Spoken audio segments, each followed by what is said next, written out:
Hola, buen día. Buen Hola, día. Buenos Hola, buen días, día. profe.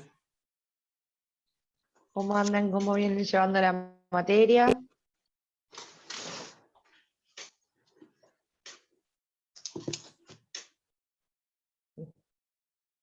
Y más o menos, se nos está Más juntando, o pero menos.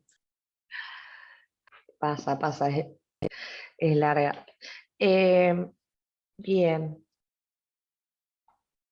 La clase pasada la tuvieron con el doctor Turina. Tengo entendido que vieron beneficios litigar sin gastos, costas procesales y comenzaron con diligencias preliminares, ¿no? Sí, perfecto. Sí. Bueno, vamos a hacer lo siguiente, porque justamente el 21 no lo habíamos tenido en cuenta en el momento de hacer el cronograma. El 21 es el día del estudiante, no va a haber clase. Estamos un poquito cortos de tiempo, habíamos pedido que pasaran el parcial una semana más adelante, todavía no tuvimos confirmación de eso, ¿sí? Así que les tengo dos propuestas. Si les parece, como ustedes ya tenían el material de lectura de intervención de terceros, vamos a hacer un breve repaso en la clase de hoy. Terminamos de ver diligencias preliminares que quedó inconcluso, ¿sí?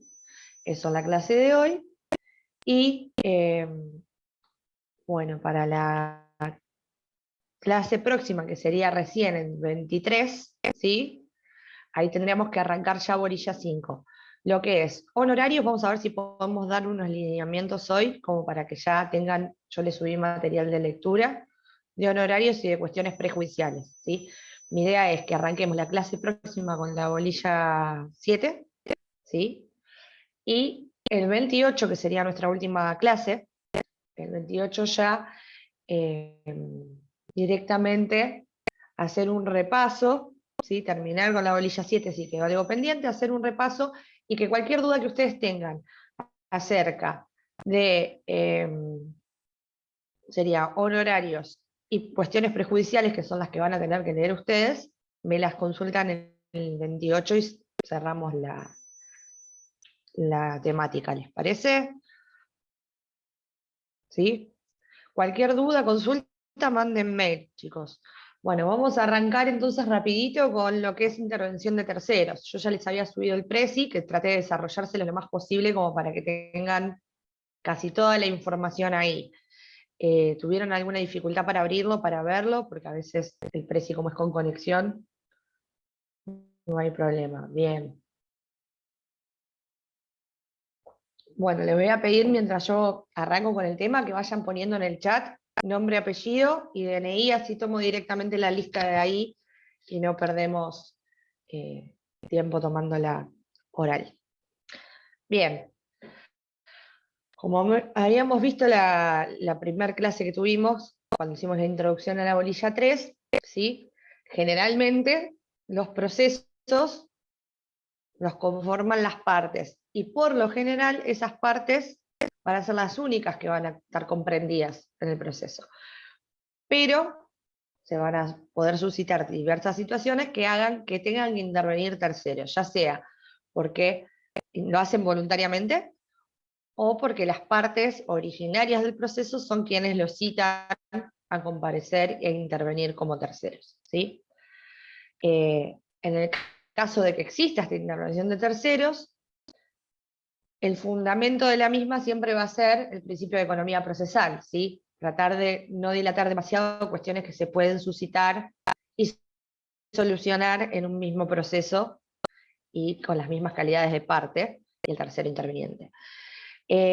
Cuando ustedes busquen conceptualizar, ¿sí?, lo que es la intervención de terceros y buscan distintos manuales, por lo general la definición les va a decir que es la incorporación de un tercero a un proceso pendiente, ¿sí?, para hacer valer sus derechos. Pero ojo con esto, porque van a ver ahora que no es solamente para hacer valer sus derechos, sino que hay veces en los que ese tercero va a participar, va a incorporarse, pero va a hacer valer un interés propio, pero no un derecho propio, ¿sí? El derecho va a ser de la parte actora o demandada, de la parte originaria, y ese tercero se va a incorporar porque tiene interés en el resultado del pleito, no porque tenga un derecho que pueda hacer valer, ¿sí? Acá hay una diferencia conceptual.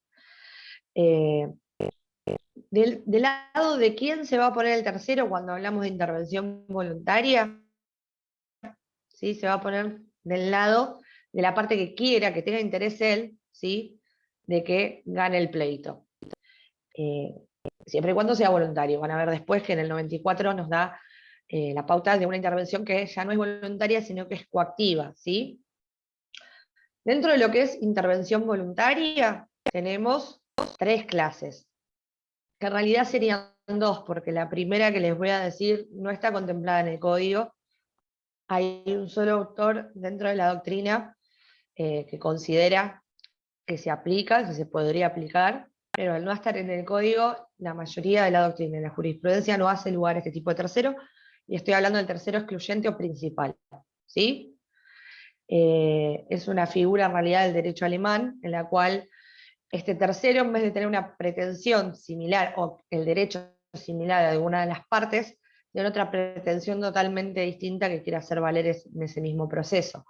Eso no está contemplado en el código. Lo más cercano que podríamos tener para equiparar es la tercería, que la van a ver en la segunda parte de la materia, pero en realidad no está contemplado, así que sería una categoría que tienen que saber que existe, pero que solamente, si hablamos de doctrina, solo Aldo Bacre es el que la reconoce, ¿sí? En la práctica no la van a ver, porque se trataría de una pretensión diferente, una pretensión distinta a la de las partes, y sería una suerte de proceso con 3 partes en vez de 2, ¿sí? No está contemplado en el código. Bien, las otras 2 clasificaciones que tenemos dentro de voluntaria, sí, las tenemos respectivamente en el 90 inciso 1 y 90 inciso 2. 90 inciso 1, ¿sí?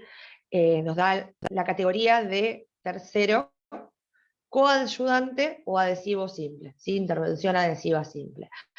Este tercero puede intervenir en cualquier etapa del proceso, siempre y cuando la sentencia pudiera, ¿sí?, afectar un interés propio. Acá no hablamos de derecho, esto es lo que les adelantaba. Acá hablamos de interés de ese tercero. El tercero, por algún motivo, tiene interés de que la parte actora o la parte demandada sea quien gane el litigio, entonces va a colaborar con él de manera voluntaria, ¿sí?, sin tener la obligación de hacerlo, y se va a colocar del lado de la parte que considere que debería ganar, porque él tiene un interés, ¿sí? Hablamos de un interés propio, pero un derecho ajeno. Bien. El viejo Código Civil y Comercial, antes, en el 2023, 2024, nos hablaba de la posibilidad de un fiador que interviniera como tercero en un proceso en el cual se discutiera hablamos de un fiador en una locación, ¿no? Ese sería un ejemplo. Cuando el fiador en la locación interviene en un proceso que es contra su, digamos, contra la persona que él está garantizando, ¿sí? Contra el locatario, por ejemplo, en el cual se discuta la existencia de la obligación. Entonces él puede participar de manera voluntaria para tratar de tirar abajo esa obligación que, si lógicamente se reconoce que es locatario y que va a responder, se reconoce que él es fiador también, entonces le conviene quizás intervenir como tercero, ¿sí? Después les voy a subir a Classroom algunos ejemplos más de la jurisprudencia como para que vean bien qué tipo de intervención es, ¿sí? Bien, dijimos entonces era un derecho ajeno, pero este tercero tenía un interés propio, y en este caso puede hacer todo lo que la parte puede hacer, ¿sí? Si este tercero interviene para coayudar o adherirse a la parte actora, va a poder hacer todo lo que la parte actora pueda hacer. Si la parte actora apela, el tercero puede apelar. Si la parte actora ofrece determinado medio probatorio, también lo puede hacer la parte, este tercero, ¿no? En cambio, si no apela, no puede apelar, si no ofrece un medio probatorio, no lo va a poder ofrecer, ¿sí? Hay un ejemplo que da siempre el doctor Turín en las clases, que no es un ejemplo jurídico, pero sirve para poder ubicar bien a qué nos referimos con esto. No sé si tienen presente la película Peter Pan, ¿sí? Bueno, Peter Pan tenía una sombra que no era la habitual. Si habláramos de la sombra de cualquiera de nosotros levantamos la mano derecha, la sombra levanta la mano derecha. Esa es la intervención que va a tener este tipo de tercero. En cambio, la que vamos a ver ahora, la adhesiva autónoma o litis consorcial, vendría a ser la sombra de Peter Pan. Si la parte no hace nada, no se mueve, la sombra sí se puede mover igual. Puede hacer todo lo que esté permitido para una parte, independientemente de que la parte originaria no lo haga, ¿sí? Bien, esa es la diferencia primordial entre 90 inciso 1 y 90 inciso 2.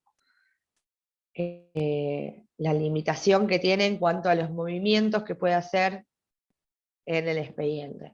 Entonces dijimos adhesiva autónoma o litis consorcial, es otro tipo de intervención, y en este caso sí tiene un derecho propio. ¿Por qué? Porque este tercero se va a incorporar, porque él podría haber sido actor, o podría haber sido demandado del proceso principal. No lo fue. Entonces se incorpora como tercero. Pero tiene un derecho, y lógicamente un interés también, pero tiene un derecho propio. Ya no hablamos de la defensa o la ayuda a un derecho ajeno. Bien, en este caso se incorpora como si fuera una suerte de litisconsorte. Va a tener las mismas facultades procesales que la parte, ¿sí? ¿De qué manera se incorporan los terceros? De manera voluntaria, bueno, mediante un escrito que va a tener todas las formalidades que tiene la demanda, ¿sí? Se tiene que cumplir con el 330, se tiene que acreditar personería, acreditar la legitimación, porque recuerden que este tercero podría haber sido legitimado para demandar o ser demandado en ese proceso. Tiene que en el mismo escrito acompañar toda la documental y ofrecer toda la prueba restante, ¿sí? Bien. Tiene que cumplir con todas las acordadas que tendría que cumplir cualquiera de las partes. Se va a iniciar ahora, hoy en día, mediante un escrito electrónico, acompañando con la firma del cliente. De este tercero sería el escrito de manera digitalizada, ¿sí? De este escrito solicitando la intervención, como tercero se va a correr traslado y se va a sustanciar, pero no se va a contestar ese traslado, se sustancia en una audiencia, en una breve audiencia. Si hay oposición, va a decidir el juez, ¿sí? Va a decidir qué, va a decidir si se incorpora como tercero o no. Si no decide la incorporación como tercero, bueno, tiene la etapa recursiva, va a poder apelar. Importante respecto de la intervención voluntaria de terceros. No retrotrae ni suspende el proceso principal. Es decir, mientras se decide si ese tercero va a quedar efectivamente incorporado o no, no se van a suspender los plazos. En cambio, esto es una diferencia que tienen que tener en cuenta cuando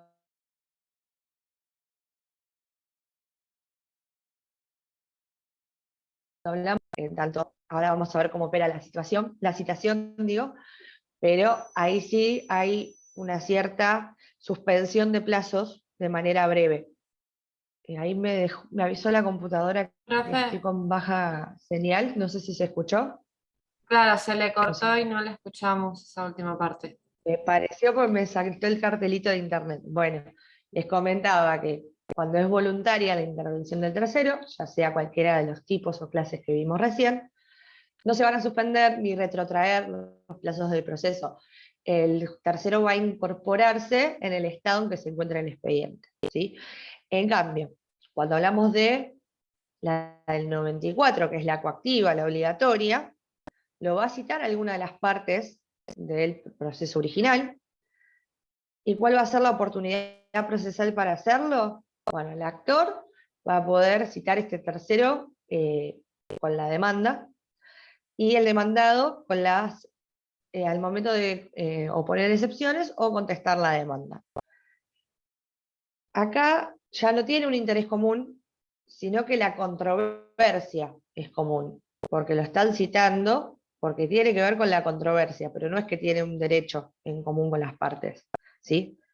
En este caso, sí se van a suspender los plazos del proceso. ¿Por qué? Porque el juez va a establecer un plazo para que la parte que ofreció ese tercero, que se incorpore, que citó ese tercero, efectivamente realice la citación. ¿Sí? El juez le va a decir a la parte actora, supónganse que fue la que pidió la intervención del tercero, le va a decir, bueno, usted tiene 10 días para citarlo, usted tiene 15 días para citarlo. ¿Sí? El juez va a fijar un plazo en el cual se van a suspender los plazos del proceso, el avance del expediente, en tanto, ya sea el actor o el demandado, cite correctamente a este tercero que va a intervenir de manera coactiva. ¿Sí? Se lo va a citar por cédula al tercero. Recuerden el artículo 135, inciso 10, nos habla de que corresponde citar por cédula o de manera personal a los terceros que intervengan en el proceso. Si la parte que propuso y que pidió que intervenga este tercero no activa la citación, es decir, no libra la cédula, se lo puede intimar, se lo va a intimar de hecho, ya sea de oficio o el pedido de la contraria, activar esa citación en el plazo de 5 días desde recibida la intimación, bajo apercibimiento de que si no activa esa citación y no lo cita o no libra la cédula, mejor dicho, porque la cédula lógicamente, desde que llega a mandamientos, la imprimen, la llevan, demora capaz que algunos días, pero lo que tiene que ser la parte es diligente y confeccionar la cédula, diligenciarla electrónicamente a mandamientos y después, bueno, que tarde lo que tarda la oficina, pero sí activar la citación. Si la parte no activa la citación, luego de ser intimada a hacerlo, y se vence el plazo de 5 días, el apercibimiento va a ser tener por desistida esa citación de terceros. ¿Sí? Es decir, el juez va a dar un plazo para que se lo cite. Si no se lo cita en ese plazo, se lo intima. Si se vence el plazo de los 5 días desde la intimación y no activa la citación, lo tiene por desistida. Bien.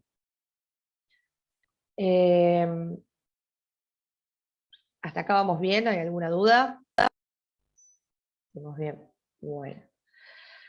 Después el programa nos pide que desarrollemos lo que es citación en garantía y citación por evicción. Citación por evicción no tiene mayor complejidad, está bastante desarrollado en el PRESI, no sé si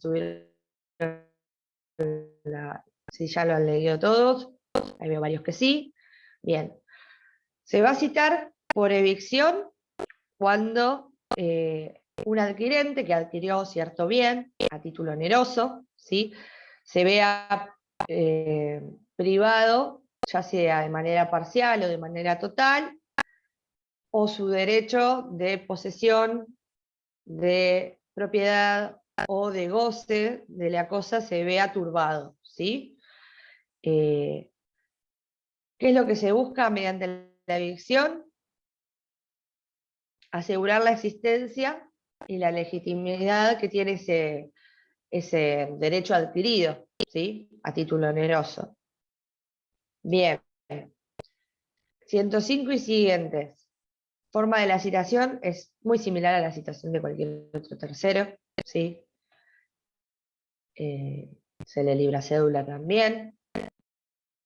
Esto voy a dejar que lo lean así, avanzo con la que realmente sí me interesa que sepan porque va a ser preguntas segurísimo de examen, que es la citación en garantía. ¿Sí? Citación en garantía, tienen que saber, artículo 118 de la Ley de Seguros, está desarrollado en el PRESI también. Este tipo de citación tiene una naturaleza jurídica distinta a las que vimos recién.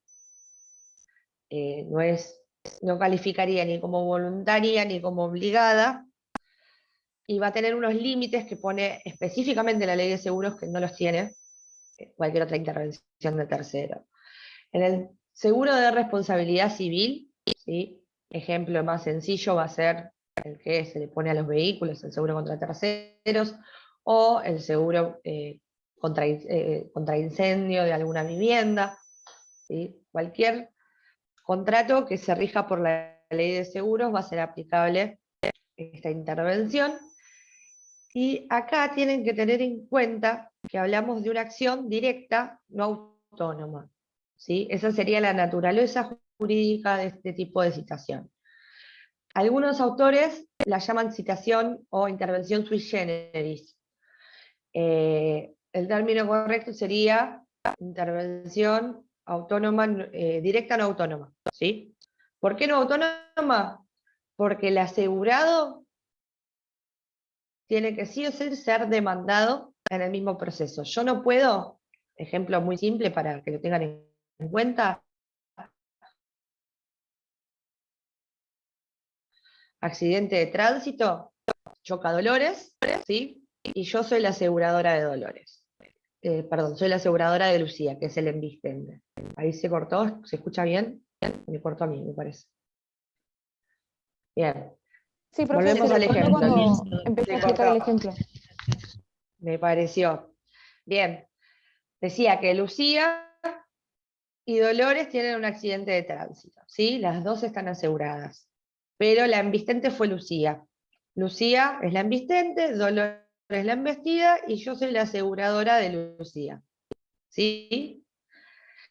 En este caso, Dolores puede iniciarle un daños y perjuicios por accidente con el uso automotor a Lucía, y hay dos opciones que tenemos, ¿sí?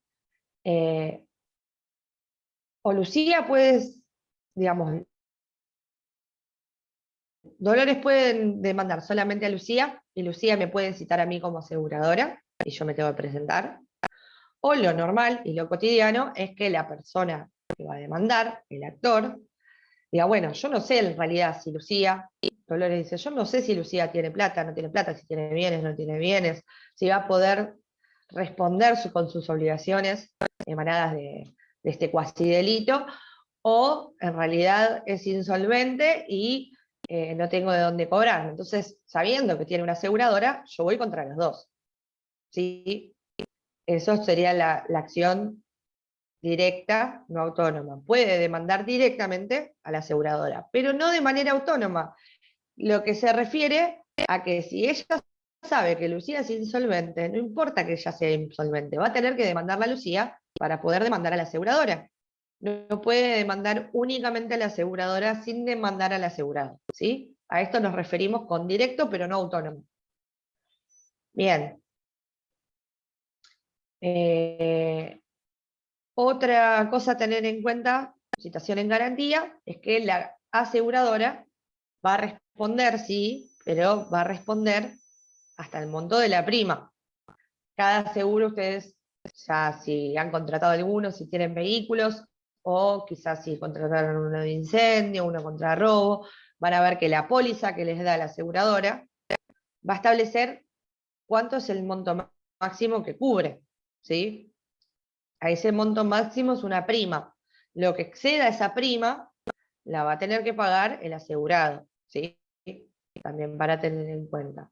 Son las dos preguntas que se suelen hacer de este tema. Primero, la naturaleza jurídica de este tipo de intervención, que dijimos que es una acción directa no autónoma. ¿Por qué? Porque podemos demandar a la aseguradora, pero sí o sí tenemos que demandar también al asegurado. No podemos ir directamente contra la aseguradora. Tienen que saber también que en el caso de que Dolores, por ejemplo, en esta situación, ignorara que Lucía tenía una aseguradora, estaba asegurada, en el caso de que se inicie un proceso, el asegurado, en este caso Lucía, va a poder citar ella también a la aseguradora, ¿sí? Y por último, que la responsabilidad de la aseguradora, el monto máximo que va a cubrir es el monto de la prima. Y las costas del proceso, lógicamente, ¿sí? Hasta acá vamos bien, ¿se escuchó? Porque me parece que Profe, estoy una teniendo consulta. problemas con internet. Sí, No sé si me no escuchas. sé quién está hablando. Ahí, Em, Valentina. Sí, Ahí está. Hola, buen día. hola, buen Entonces, la día. aseguradora puede ser citada por cualquiera de las dos partes, tanto que si la demanda Por- primero la otra parte o si la cita después su propio asegurado. Exactamente, lo que tenés que tener en cuenta es que igualmente el asegurado puede citarla en su primera presentación, al momento de oponer excepciones o de contestar la demanda, dependiendo de qué proceso se trate. ¿sí? ¿Hasta acá vamos bien? Justo Sí, esta Nancy, la bolilla es... oportunidad Sí, que Daniel. tenemos para citarnos, para citar a la aseguradora. Hasta antes de la apertura a prueba, ¿puede ser? Disculpa que no se te escuchó, Daniel. ¿Qué plazo tenemos? ¿Hasta cuándo podemos citar a la aseguradora? De la citación decís vos del asegurado. De la aseguradora, Claro, pero por parte del asegurado. por parte de cualquiera de los dos, tanto del demandante como del asegurado. Sí. Hasta antes de la apertura a prueba, exactamente. Gracias. Nada. Recuerden que el 118, ¿sí? Dice que se puede citar en el mismo plazo y con idénticos efectos, ¿sí? Por parte del asegurado, hasta que se reciba la causa prueba siempre. No sé si... Estoy teniendo problemas con internet. Me salta el cartel de... Sí, se escuchó igualmente. Se lo escucha, profe. Bien, bien, bien. Bueno, ¿tienen alguna otra duda de intervención de terceros? ¿Pudieron ver bien el material que les subí? Yo ahora les dejé, a pedido del doctor Turina, les dejé un trabajo de costas que hizo él, de beneficio litigar sin gastos, así tienen para repasar lo que vieron en clase. Les subí el de diligencias preliminares también. Ahora vamos a pasar a hablar de ese tema. Y le subí un PowerPoint de cuestiones prejudiciales y otro de honorarios profesionales. Honorarios, ahora les voy a marcar en un ratito cuáles son los artículos de la ley 14967 que tienen que saber, ¿sí? Porque después es bastante sencilla la lectura. Bien, pasemos entonces a ver si podemos avanzar con la bolilla, hablar de diligencias preliminares, ¿sí? Tengo entendido que él hizo una introducción ya, el doctor Turina, y les comentó, bueno, los lineamientos generales, faltaba lo que era la operatoria y las diligencias preliminares conservatorias, ¿puede ser? Les dio la clasificación. Bien, ahí estoy viendo que están asintiendo. Bueno, entonces, las diligencias preliminares, ¿sí? Vamos a hacer un breve repaso, son procedimientos, no hablamos de procesos, hablamos de procedimientos, en los cuales quien vaya a demandar o prevea que puede ser demandado, utilice este tipo de herramientas para demandar de manera correcta o poder defenderse el día de mañana de manera correcta. ¿Por qué? Porque le falta algún requisito, alguna cuestión que aclarar que le va a ser de utilizado, ya sea para demandar o para defenderse, ¿sí? Entonces el 323 da la posibilidad a las futuras partes, porque todavía no está iniciado el proceso, de obtener, de hacerse de esos documentos, o de esa prueba, vamos a ver ahora adelante, o de algún dato, ya sea el domicilio, la individualización de alguna de las partes que van a ser demandadas, por ejemplo, que al momento no le consta, pero va a necesitar para ¿qué? Para poder integrar de manera correcta y presentar de manera correcta la demanda, ¿sí? El 323 nos va a dar una lista de 10 incisos con ejemplos, porque no son más que ejemplos, ¿sí? Tengan presente que esta enumeración no es taxativa, sino que es meramente enunciativa, entonces las partes pueden excederse de estos 10 incisos y proponer o solicitar que se realice algún otro tipo de diligencia que no esté expresamente contemplada en el 323, ¿sí? Dentro de lo que es la diligencia preliminar, ya vieron las diferencias entre lo que es la diligencia preliminar propiamente dicha, que es para prepararnos, ya sea para contestar una demanda o para demandar, de las que son conservatorias, que tienen cierta semejanza con lo que vamos a ver a continuación, que es prueba anticipada. Respecto de las diligencias preliminares o diligencias preparatorias, tienen distintos nombres. Los legitimados ya los dijimos recién, va a ser quien vaya a demandar o pueda ser demandado. La oportunidad, si hablamos de diligencias preliminares, va a ser siempre con anterioridad a la iniciación del proceso, siempre, ¿sí? En cambio, si hablamos de prueba anticipada, vamos a ver que hay un par de excepciones en cuanto a la oportunidad. Bien. ¿Cuál es el trámite de las diligencias preliminares?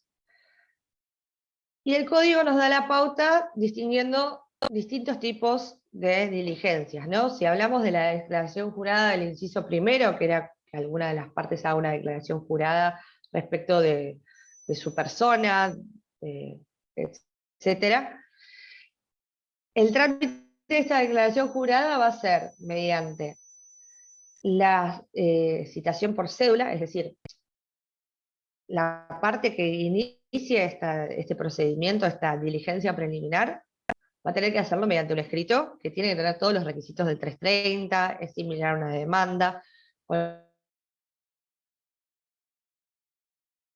La diferencia de que en el sumario, los demandados, por ejemplo, tiene que también explicar en qué tipo de proceso va a necesitar esa diligencia preliminar el día de mañana.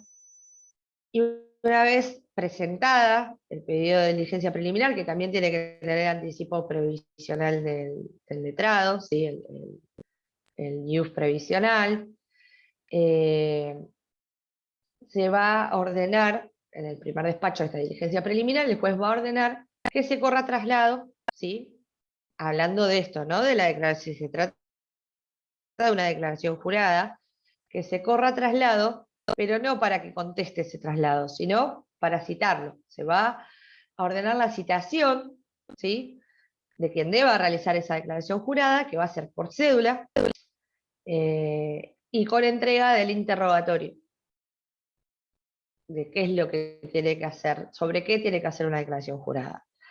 En este caso, si el requerido recibe la cédula, se notifica de que tiene que realizar esta declaración jurada, y no respondiera dentro del plazo de la citación, que por lo general van a ser 5 días, si no respondiera, en ese caso se van a tener por ciertos todos los hechos que fueran consignados en ese interrogatorio que se acompañó con la cédula, y fueran preguntas de respuestas asertivas, ¿sí?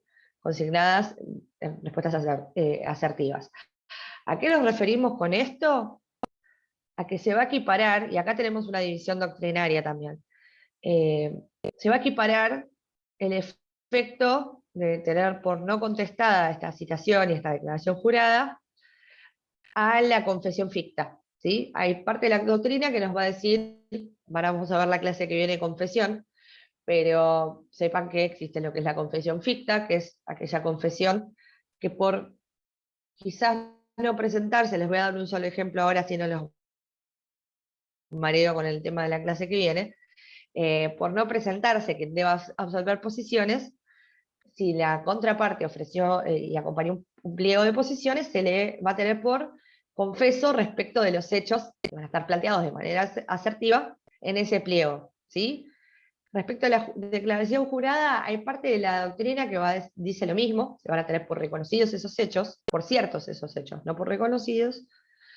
Y tenemos otra parte de la doctrina, que es la de Arasi y Rojas, perdón, esta es la de Arasi y Rojas, la que dice que sería una confesión ficta y que es una presunción iuris tantum, ¿sí?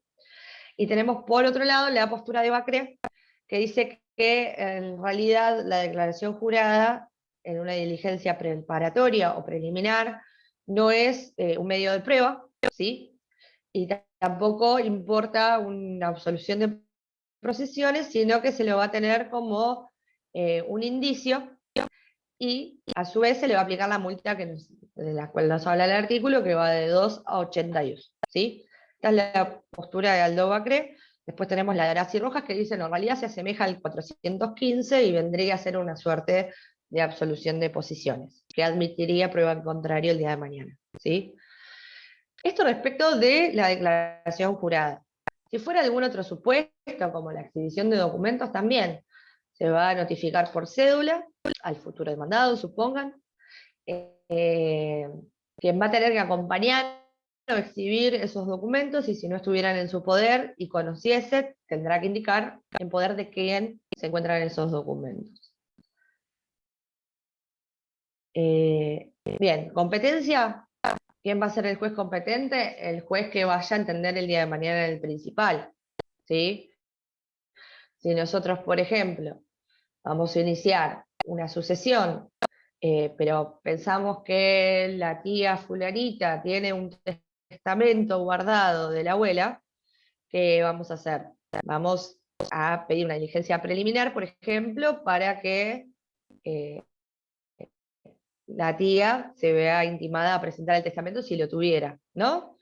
¿Quién va a ser el juez competente en ese caso? El del último domicilio del causante, que va a ser el que va a tener que intervenir en la sucesión, ¿sí? Dependiendo de qué tipo de proceso principal se vaya a tratar, donde tenemos que interponer, perdón, esta diligencia preliminar.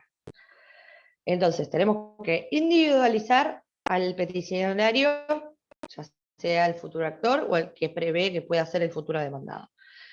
También, a la inversa, la contraparte, ya sea el futuro actor o el futuro demandado, vamos a tener que individualizarlo, vamos a tener que denunciar un domicilio, si lo conociéramos, si no, pedir informes. ¿Qué medida estamos pidiendo como preliminar? Porque recuerden que no son taxativas, podemos pedir la que queramos, mientras que esté bien fundamentado de por qué necesitamos esa medida. Bien. Si no fuese, ¿sí? Si no habláramos del inciso 1, que lo tocamos recién, que es la declaración jurada, ni la exhibición de documentos, y hablamos de otro tipo de medida, tengan presente que no se va a sustanciar de manera previa. Cuanto mucho se va a citar, como vimos recién, a que reconozca o no reconozca, conteste o no conteste, exhiba o no exhiba.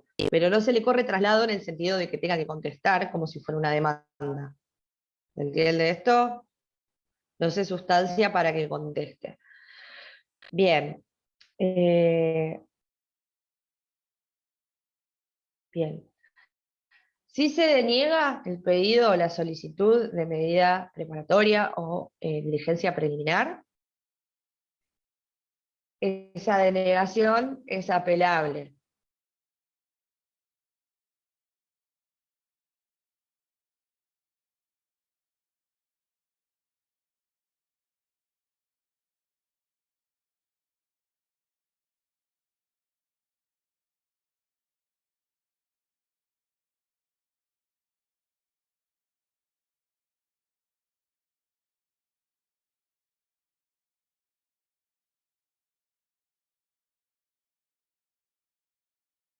¿Se tildó?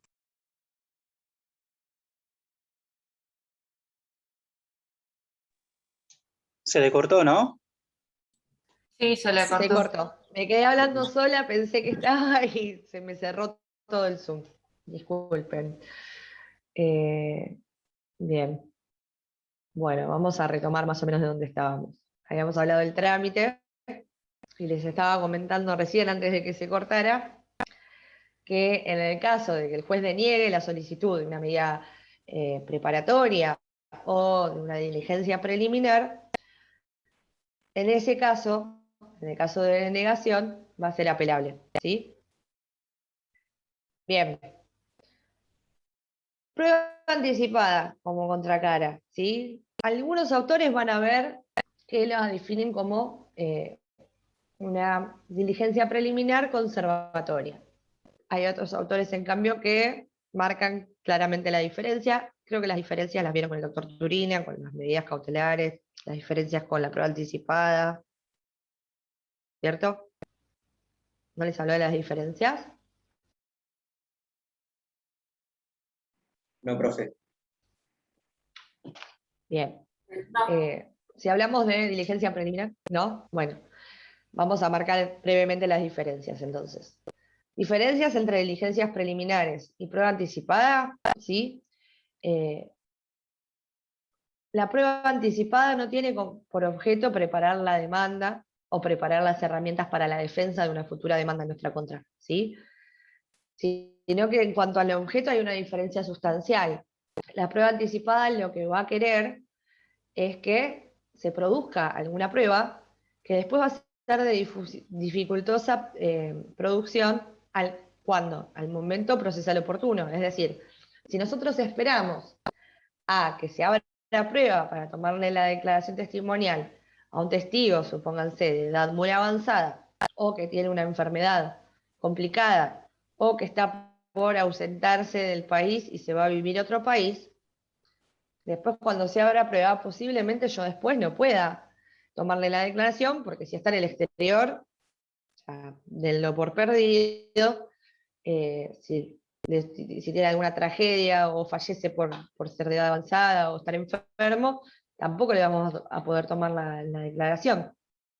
Entonces, esta es la diferencia principal, ¿sí?, entre los dos tipos de medidas. En este caso, lo que busca la prueba anticipada es conservar la producción de alguna prueba que después no voy a poder producir, ¿sí?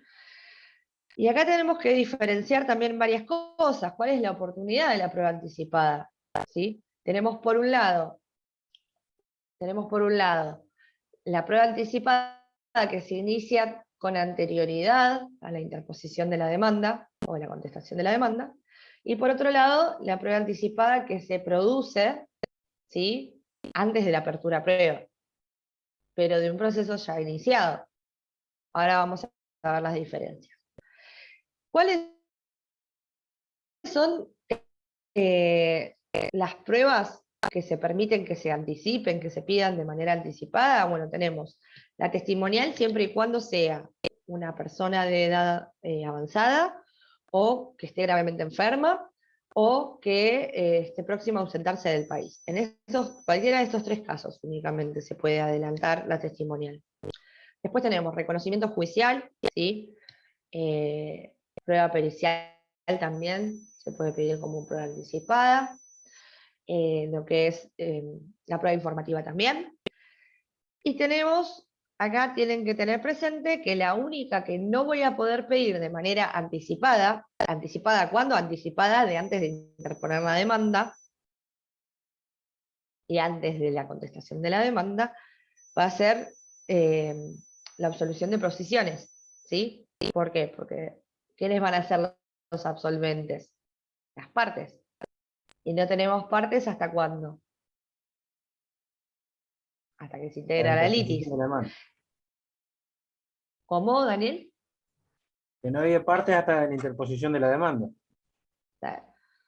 Bueno, no tenemos partes, entonces de manera anticipada, antes de la interposición de la demanda, no vamos a poder proponer como prueba anticipada una absolución de posiciones. Pero ojo también que en realidad es hasta que quede integrada la litis, ¿sí? Que queden las partes integradas. Bien. Legitimados de prueba anticipada, ¿sí? Les voy a leer el 326, así lo tienen presente. Los que sean o vayan a ser parte en un proceso de conocimiento y tuvieran motivos justificados para temer que la producción de sus pruebas pudiera resultar imposible o muy dificultosa en el periodo de prueba, podrán solicitar que se produzcan anticipadamente las siguientes pruebas, bueno, las que les nombré, ¿sí? Y nos dice, la absolución de posiciones podrá pedirse únicamente en procesos ya iniciados. Bien, legitimados tanto actor como demandado de un proceso ya iniciado, como los que vayan a desempeñar dichas calidades en un proceso futuro, ¿sí? Entonces nos da la pauta de que podríamos iniciarla con anteriorizada a la demanda en la testimonial, reconocimiento judicial, pericial, informativa, o luego también, luego de interpuesta la demanda, pero antes de trabar la litis, o ya trabada la litis, pero antes de la apertura a prueba. ¿Sí? Son los tres momentos procesales en los cuales podemos solicitar prueba anticipada. Bien, ya hablamos de qué tipo de pruebas son las admitidas, son las del 326. La citación, ¿sí? Acá estamos hablando de prueba, y tenemos que tener muy presente el principio de bilateralidad, ¿sí? Si la prueba corre riesgo de ser frustrada por la contraparte, se le va a dar intervención al defensor oficial.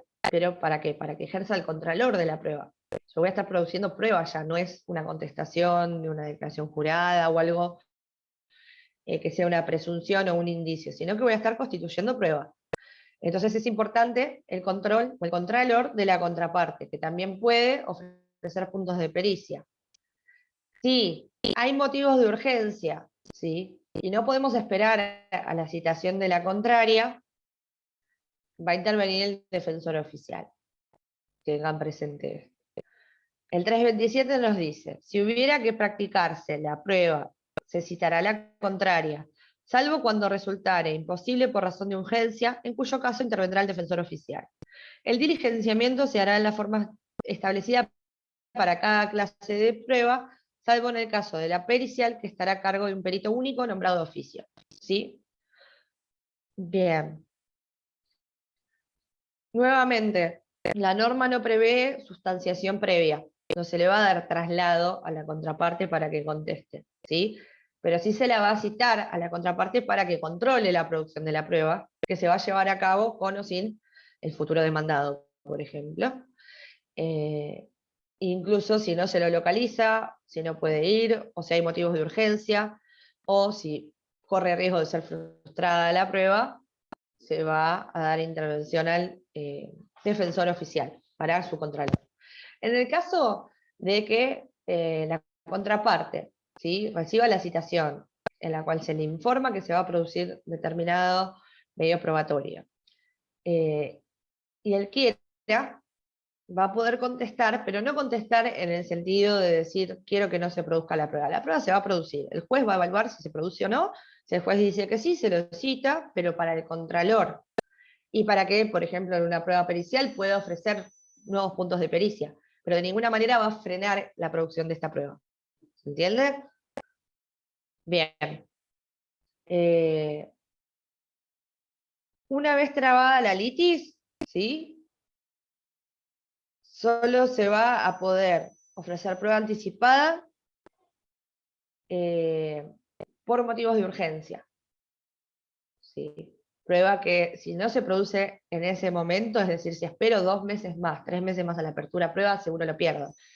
¿Qué puede ser este tipo de prueba? Ahí, bueno, tenemos, por ejemplo, algún edificio que esté en peligro de demolición, que tengan que hacerle una prueba pericial, o un reconocimiento judicial, o los testigos, ya habíamos dicho, que se tengan que ausentar, que estén gravemente enfermos, que sean de edad avanzada, o que sepamos que, no sé, alguna empresa a la cual el día de mañana tengamos que pedirle una prueba informativa, ¿sí?, que conteste un informe, sepamos que está en proceso de liquidación y por desaparecer esa empresa, entonces quizás el día de mañana yo tengo un comprobante o una factura de esa empresa que sé que va a desaparecer y necesito que me contesten en el oficio ahora, ¿sí? Va a ser siempre basado en motivo de urgencia,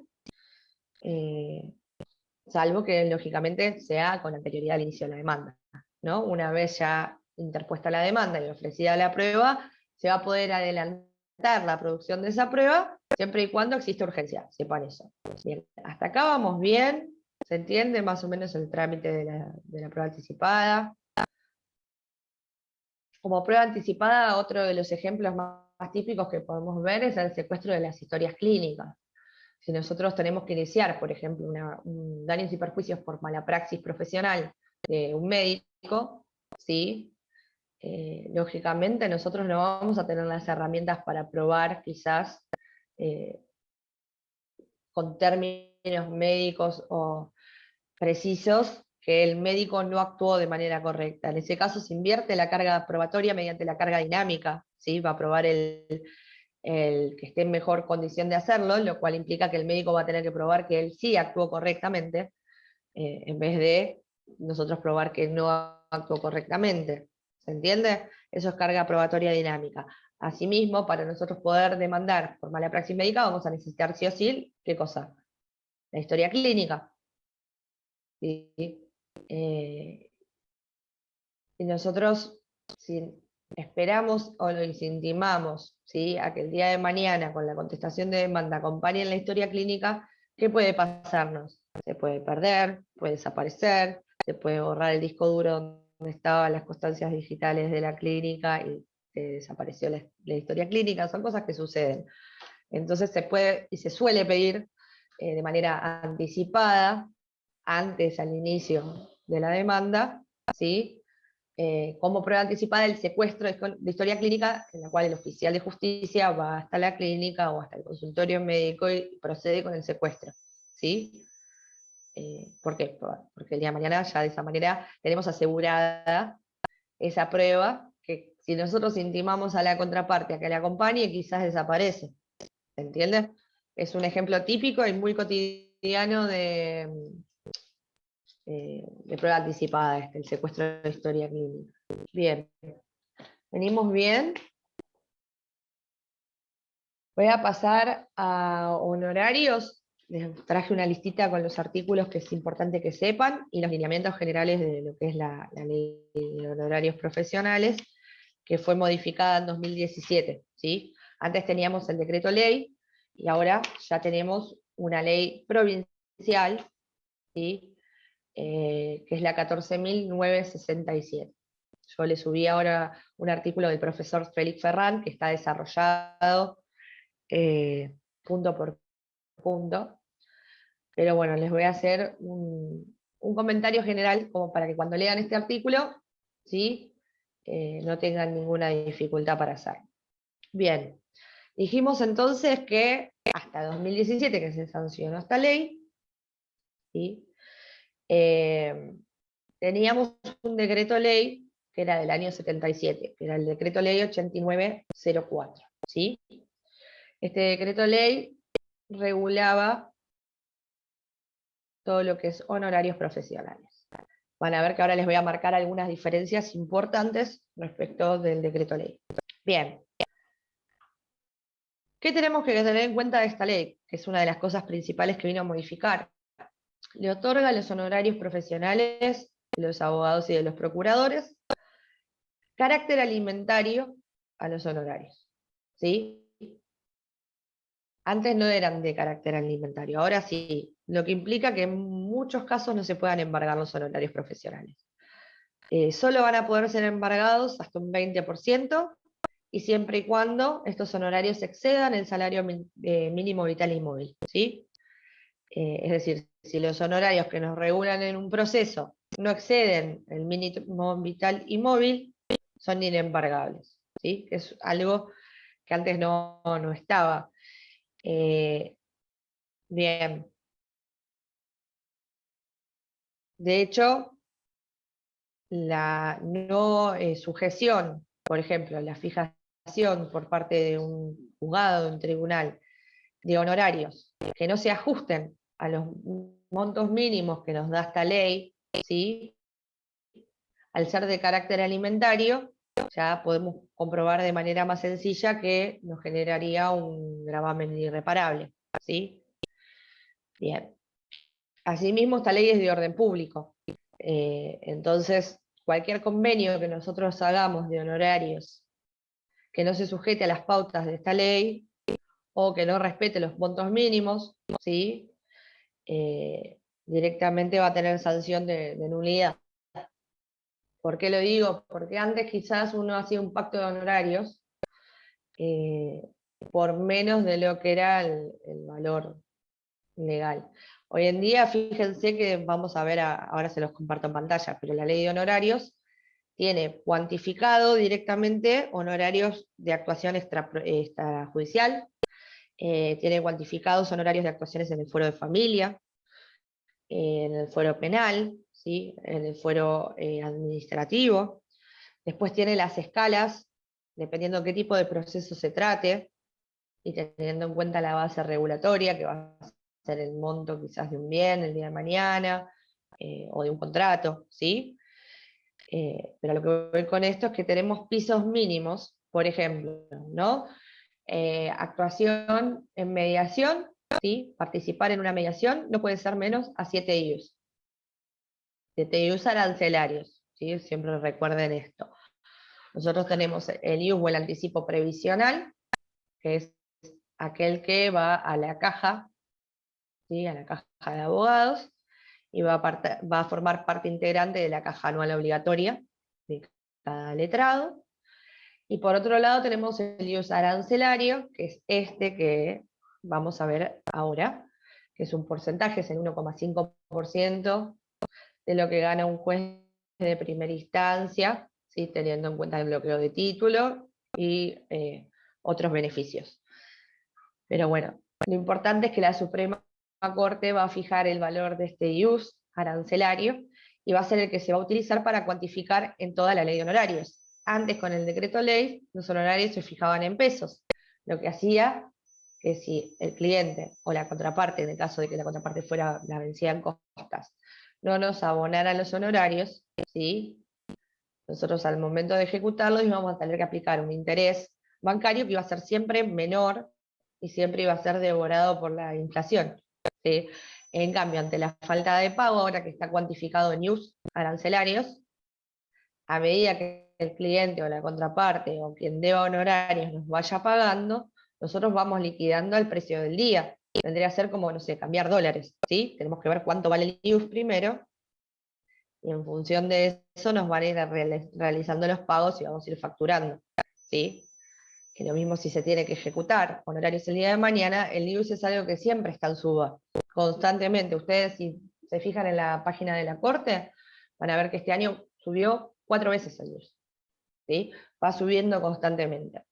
Lo cual es importante porque ya hace que no tengamos que aplicar un interés que muchas veces la inflación era mayor y los honorarios profesionales se veían licuados con el paso del tiempo ante la falta de pago, ¿sí? No sé si se escucha bien, me sigue tirando el error de conexión y no quiero Sí, se escucha, se escucha. Perfecto. escuchar. Ahora se escucha Bien, bien. bárbaro. Una Bien, pregunta, avísenme cualquier cosa porque yo a veces me embalo y una, no se está una escuchando bien. pregunta, Nancy. ¿Cuánto está el IUS ahora? Sí, Cristina. El IUS ahora está a 3.092 pesos. Gracias. 3.092, el arancelario. Y 1.200 el otro, el IUS previsional. ¿Sí? Bien. Nos dice también, como les comentaba recién que era el orden público, hay diversas prerrogativas a lo largo de la ley, como es la sanción de nulidad de todo pacto o convenio que reduzca los mínimos legales o toda renuncia anticipada, total o parcial, a los honorarios no regulados y de cualquier regulación judicial que perfore los mínimos legales. Es decir, vamos a tener pisos mínimos, cosa que antes no existía demasiado. Les decía, por ejemplo, una actuación en mediación, mínimo de 7 IUs. Lógicamente, si la base regulatoria es mayor, va a ser más, pero como mínimo, sin importar el monto del reclamo, van a ser 7 IUs. Bien. Respecto de lo que es contratos y pactos sobre honorarios, ¿sí? También nos va a dar la ley 14967 una cierta cantidad de pautas, y se va a regir también por la autonomía de la voluntad. Yo puedo pactar con mi cliente lo que yo quiera de honorarios, ¿sí? Está en el cliente o no en aceptarlo, pero siempre respetando los pisos mínimos, ¿sí? Yo no puedo cobrar por debajo porque ya sería también incluso una falta de ética para el resto de los colegas, ¿sí? En realidad viene a zanjar esto la ley. Viene a tratar de que no haya fallas en lo que es defensa de la ley de defensa de competencia, ¿sí? Que no sería lo mismo que Yamila cobre 1.000 pesos una consulta, a que Cristina cobre lo que dice la ley, que la consulta verbal está a un IUS, son 3.092, ¿sí? Lógicamente, si una persona se pone a averiguar precios de abogados y todos cobran distinto y hay uno que cobra mucho menos, por debajo de lo que es la ley, hay una violación a la competencia, ¿sí? A la defensa de competencia y a las normas de ética que nos imponen los colegios profesionales, ¿sí?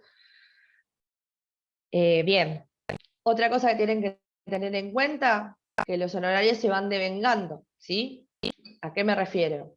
Ustedes inician un proceso hoy, ¿sí? Tienen sentencia en 3 años. Bárbaro.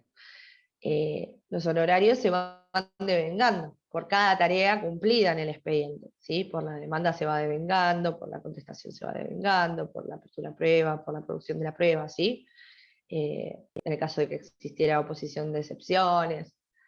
Por cada etapa del proceso se van devengando los honorarios que los va a fijar y cuantificar el juez al momento de dictar sentencia definitiva, ¿sí?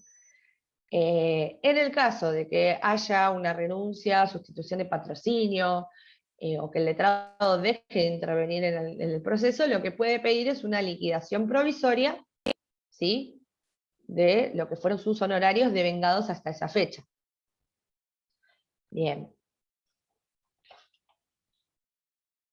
A ver, ya dijimos que era el IUS. Perfecto. Los honorarios mínimos, el piso mínimo en realidad para toda actuación va a ser 7 IUS, salvo lo que es actuación extrajudicial, que recién como les comentaba, la consulta verbal es un IUS, consultas por escrito ya salen un poco más, ¿sí? Tenemos las aperturas de carpeta, que son aquellos honorarios que solicitan los abogados para preparar quizás una demanda o iniciar un tema y el estudio de un tema. La apertura de carpeta, por ejemplo, son 5 IUS el mínimo. Nos va dando la pauta, la ley 14967, de cuántos son los mínimos de ley para actuaciones extrajudiciales. Después tenemos lo que es honorarios, y sobre todo lo van a ver ya cuantificado en IUS en el foro de familia. Un divorcio, por ejemplo, 40 IUS, ¿sí? Y así nos va dando un listado de lo que salen los honorarios. Como piso mínimo, después el abogado puede pactar con la autonomía de la voluntad. Bien. Ya hablamos de que podía pedir una regulación provisoria. Bien. Piso mínimo en mediación, 7 IUS, piso mínimo en arbitraje, 7 IUS también. Y después tenemos lo que es por escalas, que va a basarse lógicamente en la base regulatoria de cada proceso. Si nosotros tenemos una base regulatoria que se da por el de un pagaré, ¿sí? Y ese pagaré es por 100.000 pesos, la base regulatoria van a ser esos 10.000 pesos, ¿sí? Y el juez va a poder fijar de acuerdo a lo que nos digan los artículos que regulan el porcentaje de un proceso ejecutivo. Si nosotros reclamamos, por ejemplo, el cumplimiento de un contrato, ¿sí? Que ya va por un proceso de conocimiento, también el contrato es por un alquiler, no, vamos a poner otro ejemplo, un comodato, mutuo, ¿sí? Un mutuo de 50.000 pesos, imagínense, ¿sí? Esa va a ser nuestra base regulatoria. Ahora bien, el artículo 21 de la ley nos va a dar un mínimo y un máximo, que lo va a fijar el juez de acuerdo a la complejidad del caso, a la actuación del profesional, ¿sí? O a lo que hayan pactado, ¿sí? Entre cliente y abogado. El 21 nos da, y acá hay una diferencia con el decreto ley. El decreto ley nos daba entre un 8 y un 25%, ¿sí? De la base regulatoria para los procesos de conocimiento, ¿sí? Hoy en día tenemos entre el 10, subió un poquito el piso, es entre el 10 y el 25%. Lo va a fijar el juez, por lo general parten la diferencia y van bastante a la mitad, ¿sí? En cuanto a lo que son horarios por escalas. Van a tener en cuenta obviamente la división de trabajos, los trabajos realizados, ¿sí? La contemplación la va a tener el juez ahí al momento de fijar, pero también existe la posibilidad de que el letrado y el cliente se pongan de acuerdo y hagan un pacto de honorarios, y digan, la escala es entre el 10 y el 25, buenísimo, yo te voy a cobrar un 15, o yo te voy a cobrar un 17, o yo te voy a cobrar un 20, ¿sí? En ese caso se va a presentar el pacto en el colegio de abogados, con copia, que va a guardar ese pacto de honorarios, y asimismo se va a registrar también, va a quedar registrado en el expediente, pues lo vamos a tener que acompañar, ¿para qué? Para que después el juez, al momento de fijar honorarios, nos fije lo que pactamos con el cliente, ¿sí? Bien. ¿Qué pasa en el caso de que incumpla el obligado al pago de honorarios con el pago de los mismos? El artículo 54 de esta nueva ley nos va a dar dos posibilidades, ¿sí? Que es o reclamar el honorario que fuera fijado en IUS, ¿sí? Más el interés del 12% anual, o reclamar el honorario en moneda del curso legal, es decir, cuantifico el IUS a pesos, lo paso y da X cantidad, con el interés del 552 del Código Civil y Comercial. ¿Alguien tiene el Código Civil y Comercial a mano?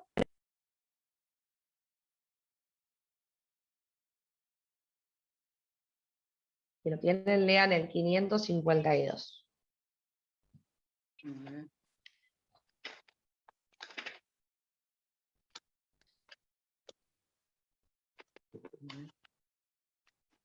Dice, intereses.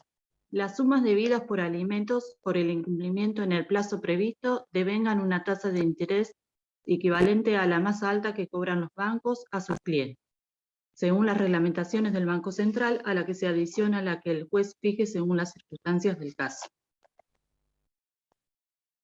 Bien. Bien, entonces tiene dos posibilidades, o pasarla a pesos y utilizar ese índice del 552, o dejarla en IUS, ¿sí?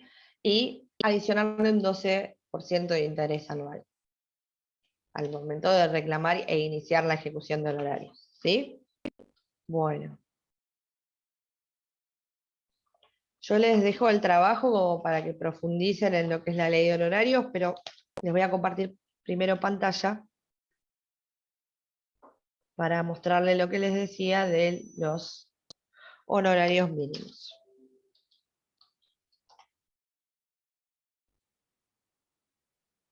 Avísenme si se ve en la pantalla.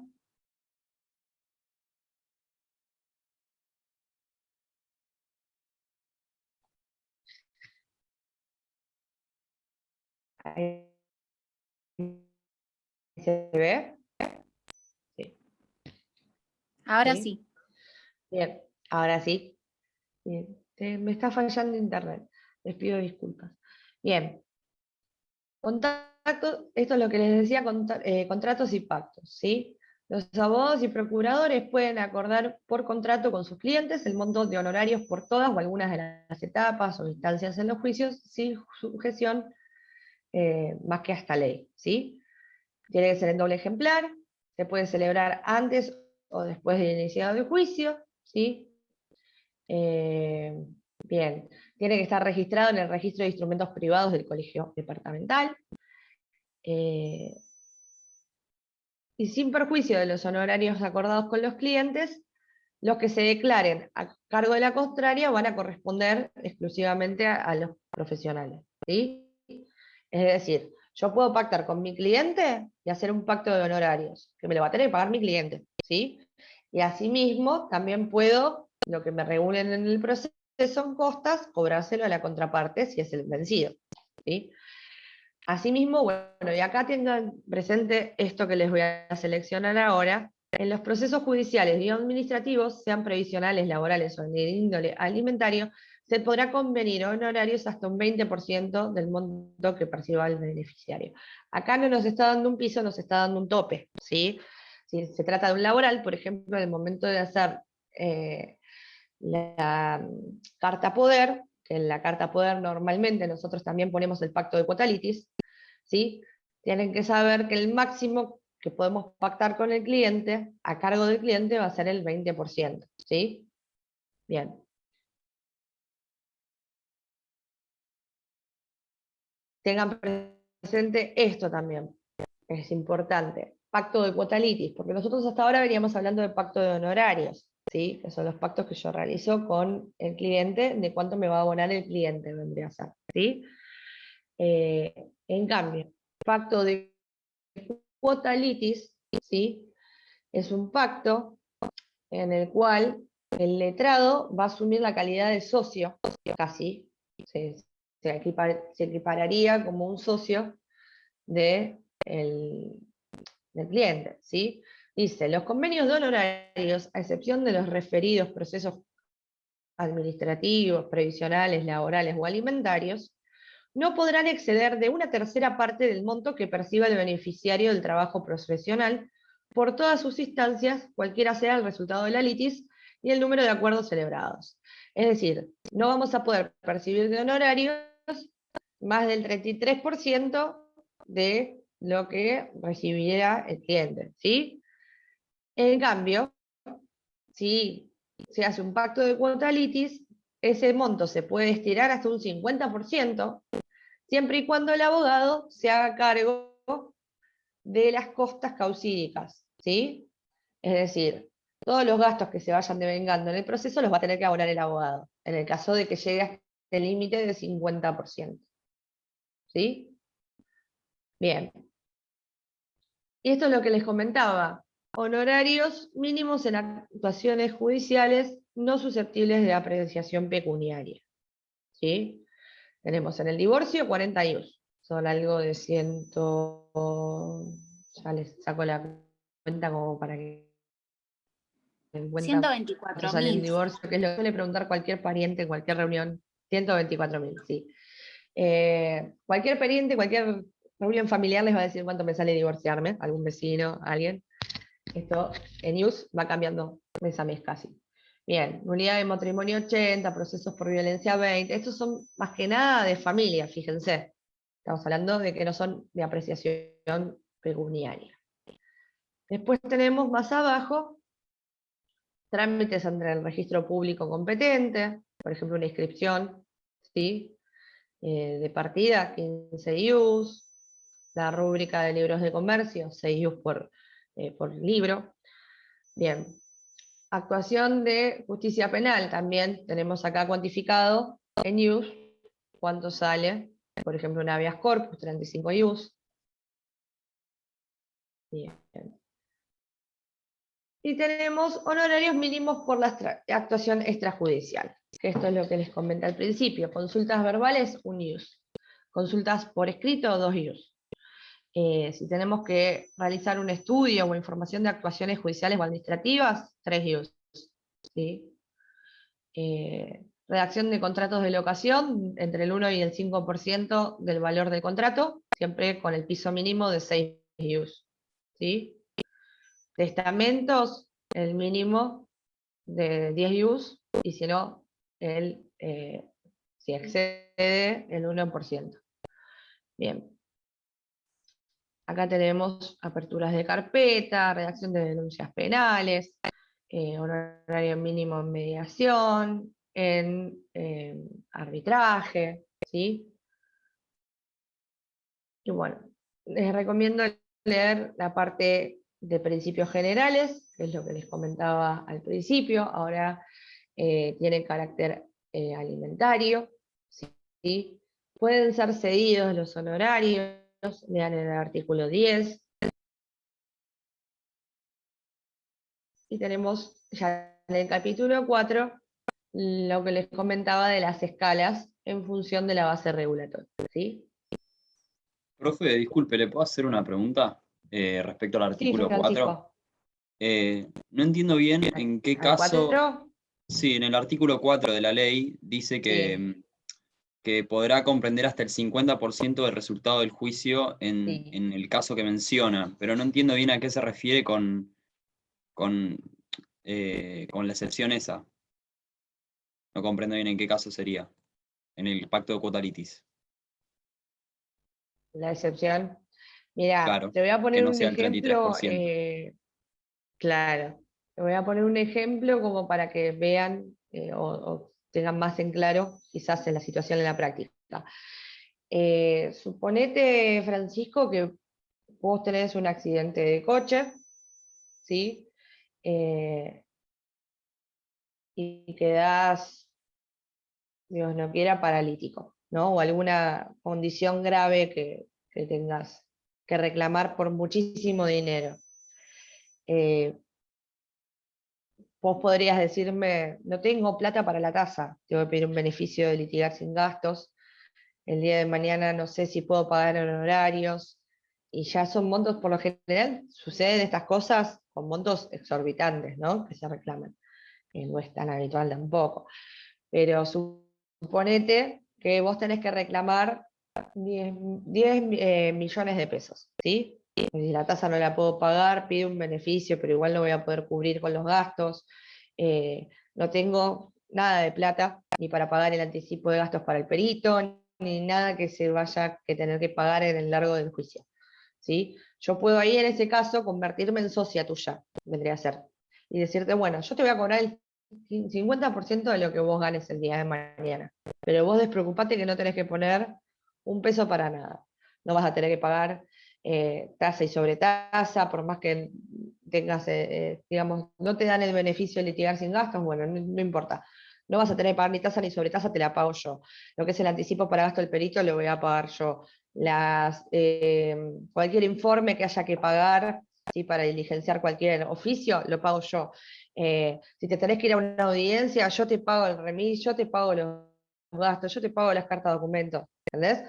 Yo me hago cargo de todos los gastos causídicos de ese proceso, pero después puedo cobrar entre un 30 y un 50, o sea, lo que yo pacte con vos. ¿Se entiende? Sí, Con sí, el ejemplo perfecto. creo que queda más claro. Sí, sí, sí. No entendía bien, no me En situaba cambio, ningún ejemplo. si todos los gastos van a correr por tu cuenta, que es lo normal y lo habitual, y vos vas a tener que pagar los anticipos para los peritos, vos vas a tener que pagar esas cartas de documento o alguna tasa de algún registro, de algún informe. Si vos vas a cargar con todo eso, yo te puedo cobrar como abogado hasta el hasta el 33% en realidad, ¿sí? Un tercio. Si Perfecto, yo quiero que gracias. se exceda, no, de nada. Si yo voy a accederme de eso, ya lo tenemos que pactar y me tengo que hacer cargo de los gastos causídicos. Bien. ¿Vamos bien por ahí? ¿Tienen alguna duda? Profe, ¿este pacto de cuota litis también tiene que ser registrado como el pacto de honorarios? Sí. Todos los convenios que se hagan entre las partes y los letrados tienen que estar registrados en el Colegio de Abogados. Si no, el día de mañana, si el cliente no te respeta el pacto, es inoponible, porque no estaba registrado. Lo tengo que presentar en el expediente y lo tengo que registrar en el colegio. Para que sea oponible, ¿no? El día de mañana. Si no, no lo va a hacer. Bien. Bueno. Para la clase que viene yo les voy a estar subiendo igual hoy, así ya lo vienen leyendo, si les parece, porque el martes va a ser el día del estudiante, no hay clases, entonces nos veríamos el 23, ¿sí?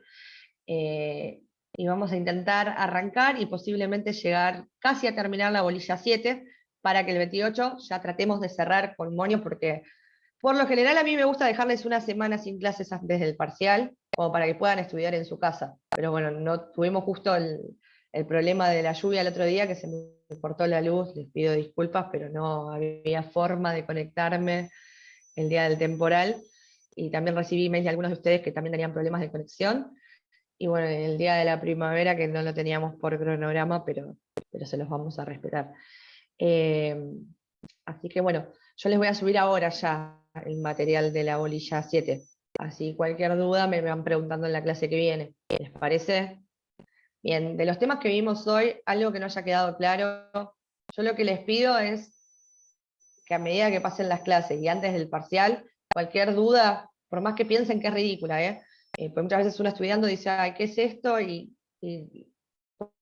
por más que piensen que es una tontera, mándenme igual, que siempre está bueno, primero la interacción y después sacarse dudas que quizás se las podemos contestar yo o cualquiera de las otras docentes en 2 segundos y siguen estudiando sin frustraciones y todo lo que implica a veces estar estudiando y no entender algo en el momento. Siéntanse libres de mandarnos consultas. Bueno, ¿alguna otra duda de lo de hoy? ¿No? ¿También? Bueno. Nos vemos entonces, sería el jueves próximo directamente. Yo ahora les subo material y bueno, espero sus mails, ¿sí? Hasta Gracias, luego. muchas gracias. Muchas gracias. Chao, profe, muchas Chao, gracias. gracias. Nada, Chao, gracias. hasta luego.